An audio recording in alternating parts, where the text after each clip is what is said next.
The parable of the virgins come to mind for me. You know, uh, some I really love to read it, but I'm not going to take my time off it because there's that specific part of describing the foolish ones. Not all of them had oil, so they all went waiting.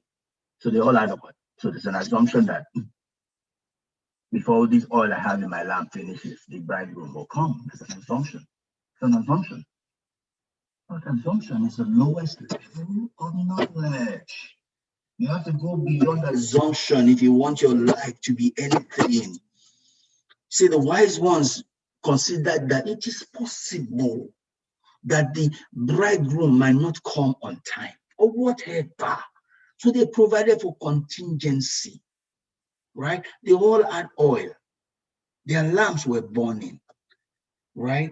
A set only cared about, well, this lamp will be good enough now. They did not think otherwise. They did not do deep thinking.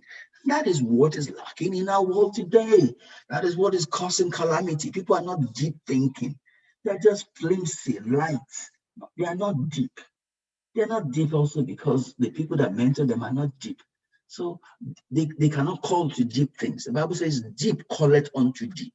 So they are shallow because those that mentor them and those that walk around are shallow. So their shallowness is overshadowing their life. And that's the result that they are getting out of life, right? But you see, the wise virgins were deep thinkers. They were deep enough to say that just in case the bridegroom does not come on time, what will we do? So they took extra oil for themselves, right? Extra, some foolish, empty-headed preachers will tell you that that is not faith, but they have no clue what faith is. They have no clue what faith is. Faith does not deny facts, does not deny reality. The faith works within that which the Lord has said, right? That which He has not said, faith expects you to use wisdom for. I'm not saying that your wisdom will now be compromising, right? But it's wisdom that the Father has given you, still working within the boundaries, right, of the law and truth, right? So the wise ones thought about it just in case, because the bridegroom did not tell us that he will surely come at this time. See, he did not. He just said he was coming. So for whatever reason, the bridegroom did not come on time. They said, let's take extra oil. At least it will give us oil, in case our oil runs over, so to stay. So they were all committed into it. They were committed for the long journey.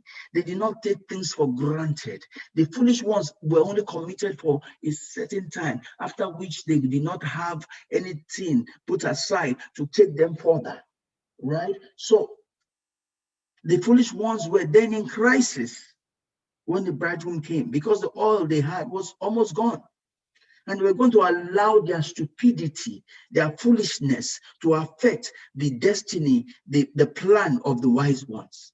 And the wise ones told them, oh boy, sorry, all of this simplicity, there's no place for it. Me, I have set my mind to be with the master. I'm not going to put my own fate, my own destiny at risk just because you have not planned your own life. And I love that. Because sometimes when you take those hard stands, some people that have no destiny, no clue, empty-headed, will think that you are not Christian. They tell you, love is, don't judge me now, don't judge me now. You cannot judge me, you have to be nice to me. Niceness is not godness. Goodness is godness, right? There's a difference between being nice and being good. I am not going to risk my own destiny, my own fate, just because of your foolishness. Right? You have to take hard stance, because otherwise you will be derailed by the derailment of people that have no clue or have are not heaven-minded. Not everybody wants to go to heaven. So if you want to go to heaven, you have to take some hard stance sometimes. If you don't take those hard stance, you will just go along with the other people that don't want to go to heaven. And God cannot help you because your foolishness has taken you away, right? The way to heaven is a very tiny road. It means that not everything can go. Sometimes you have to be hard on some people You have to take a firm stance if you want to go on the way to heaven, right? For me, even right now, the Lord is leading me in some ways that is strange. People don't understand me. Only me and God know what we are doing. And I have to follow him because it is a very tiny road, though. So there's no compromise. There's no anything. You can say anything you want to say of me. If God is saying, my son, keep on going, I will keep on going. Oh. I have no place for compromise, right? And that's what God expects of every one of us. Right? If you're going to make it in this life, you need to know the purpose for your life. You need to know why you are here. You need to know what God is saying about you now. You need to know the things that are in line with who you are and who you ought to be. My heart desire every day, every second, is to hear God say to me, this is my child in whom I am well placed.